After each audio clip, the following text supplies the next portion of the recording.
you worried about dreading your period every single month? Worried about having a heavy flow that's going to bleed through your clothes, or anxious about what's going to happen at work, if you're going to be able to make it to work? Having that bone crushing fatigue where you have to just drag yourself out of bed, or just the pain laying on the bathroom floor, or having to take a bunch of medication just to get through the day? I have some news for you. So it does not have to be that way. And we can actually improve your period naturally without birth controls, without pain medication. There's actually a few simple things that you can shift in your life that can drastically improve your periods, that can lighten your flow, improve your energy, and take away those cramps that you're dealing with every single month. So I would love to share those things with you. I just have some five simple tips. They're powerful, but they're really easy to incorporate into your day-to-day life. Hi, by the way, my name is Alexis Brooks. I'm an integrative women's health coach, and I love talking all things periods, hormones, and gut health. So today we're diving into how to improve your period. So I get it. I actually have endometriosis. I was diagnosed about 4 years ago, so I truly understand the struggle. My periods were super heavy. I had pelvic pain, sciatic pain, low back pain, the migraines, the chronic fatigue, the whole gamut. And even though I had the pain and the heavy period, one of the most debilitating symptoms for me was the chronic fatigue, was like having to take mini naps at the time. Like, I was working in an office and I would just, whenever I could slip in a nap, I would, even if it was just like 5 minutes, or I would sleep during my lunchtime often. So I get that. And that's not the case for me anymore. And I want to help you to get to a place where that's not the case for you either. So let's get into the top symptoms and causes for these terrible symptoms that we deal with our periods. So the first one would be the cramping. I feel like that's really common, right? The common but not normal. The cramping. So this comes from inflammation. This comes from prostaglandins being produced and an excessive production of prostaglandins. And basically prostaglandins they're similar to hormones, not quite, but they are compounds that trigger inflammation. And a lot of times these can be triggered from our diet, from stress, and just overall stress, environmental stressors, stressors within our bodies.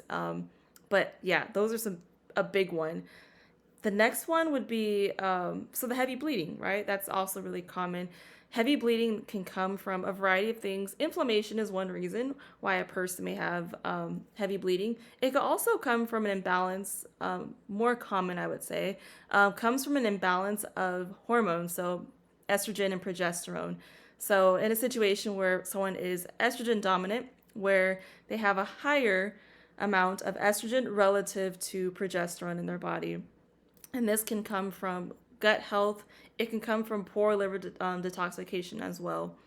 And it can come from endocrine disrupting chemicals within our environment, or things that we're using within our day-to-day products. The last one is fatigue. So fatigue can come from a variety of things as well. Oftentimes it does come from adrenal dysfunction, and it can come from hormonal imbalances as well. For example, cortisol, progesterone, or thyroid issues can cause us to feel just exhausted. And you guys know, if you are chronically exhausted and fatigued, you know the type of exhaustion I'm talking about. It's one that coffee cannot touch and sleep cannot touch. So you could sleep 8, 9, 10 hours and wake up and still feel exhausted.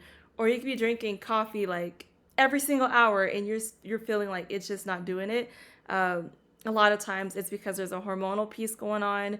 And I will say you probably are hearing a theme between these three symptoms, between the fatigue, the heavy bleeding, and the cramping. There is a hormonal piece in all of those, and there's also an inflammatory piece in all of those. But we can definitely address them all and get you feeling much better. So let's talk about some solutions as we are moving through these different symptoms. So the first thing is to get some sunlight. This is a really big one, and it's a relatively easy thing that we can do. It's also free. I love free solutions. So getting sunlight early in the day, even if we get 10 minutes of sunlight. So as the sun is rising, if you're able to step outside, if you're able to go, if you have a balcony, or just step outside, maybe taking a really short walk, or somehow getting that unfiltered light to your eyes will really help out with cortisol production. It helps us to regulate our circadian rhythm so our body knows when it's time to wake up. And over time, with us doing this practice, we can really reset our circadian rhythm, which is part of the foundation of having healthy, regulated hormones. The next thing we can do is to have a balanced breakfast. Breakfast, yes, it is the start of the day. I don't necessarily consider it the most important meal of the day because I think all of our meals and all the things that we do to nourish our bodies are important. But breakfast is definitely a big one because what we eat for breakfast, it actually will begin to affect what goes on in our body for the rest of the day. So it has a really big impact on our blood sugars, for example. I recommend having a high protein breakfast, at least 20 grams. I would aim for 30 grams as a goal, but if we can get at least 20, that's a really good start. For example, if you enjoy eggs, that's a great protein. If we're adding some avocado with that or having that with toast, that's a quick one. It may take a little bit more time if we're gonna compare it to like a Greek yogurt with berries or like a smoothie that has maybe a protein powder and some berries and some nuts and seeds and maybe some spinach, something like that could be quicker. So it depends on your timing, what you really have, but that's a big one. Making sure you're getting enough protein and having the balance with the protein, the fat, and some fiber with your meal, breakfast, and every other meal too. Another one in terms of bringing down our inflammation levels is to include foods that are anti-inflammatory. So introducing antioxidants. So that could be our fatty fish, like salmon, for example, tuna, those have our omega-3s. If we're adding turmeric or ginger, those are super high in antioxidants, really great for fighting inflammation. Olive oil is another one. So these are a few things that we can add in and more regularly. Like maybe these are foods you already enjoy and you already eat, but maybe we can add them in more regularly, more often, or in higher amounts to be able to have more of that effect on our inflammation. Another thing we can do is to cut off our lights at 1 hour before going to bed. So the blue blocking glasses are another alternative if maybe you need to be in front of a screen closer to bedtime. If you're working late, something like that, you can get some blue light blocking glasses to help you repel that light. But the big reason of why we want to cut the screen time an hour before we're going to bed is because it does impact your hormones. It impacts, specifically one that impacts is their melatonin production. And think of your melatonin as the hormone that triggers a body that it's time to go to sleep. So melatonin is produced in the dark, which is why we want things to be dark.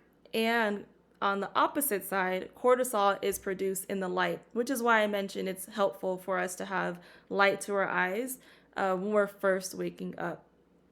So, yeah, getting that dark, I was gonna say that dark light, making sure that things are dark before we're going to bed, and really important piece, the circadian rhythm actually is the foundational piece of our reproductive system and our menstrual cycle. So it is one cycle, and as women, we have many different cycles, but if we are improving our our circadian rhythm, it will also improve these other cycles that we have. So being really diligent about that could be very helpful.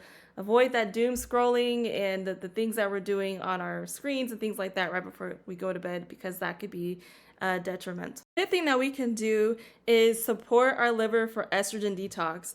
The liver is an organ that plays a really big role in detoxification and hormone or metabolism of hormones.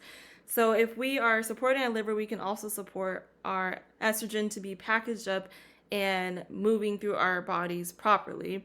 Some things that we can do nutritionally for this is to eat cruciferous vegetables. That would include broccoli, cauliflower, Brussels sprouts, kale. So eating these things regularly, and broccoli sprouts, that's a really powerful one. But eating these things regularly will help us to support estrogen detox. So if you are in the boat of where you have estrogen dominance relative to progesterone levels.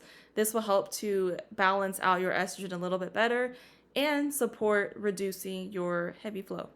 All right, so you've got 5 simple ways that you can improve your period. You can improve the fatigue, the cramps, the heavy bleeding. 5 things that you can do. Eat a balanced breakfast to start off with. Get sunlight to your eyes early in the morning. Choose anti inflammatory foods. Limit your blue light exposure, particularly right before you go to bed.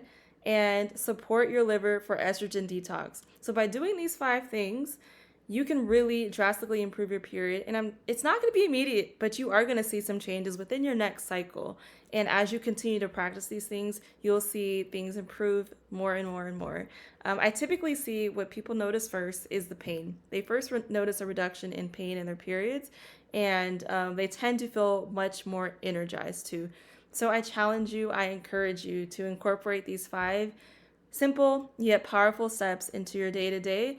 And let me know in the comments or find me on Instagram, DM me, let me know how you're doing. Let me know how you're noticing the impacts on your menstrual cycle and just throughout the course of your day, what you notice there. If you have any questions, please let me know, and I will see you in the next video. Please subscribe and turn on those notifications so you never miss an update from me. Thank you. Have a great day.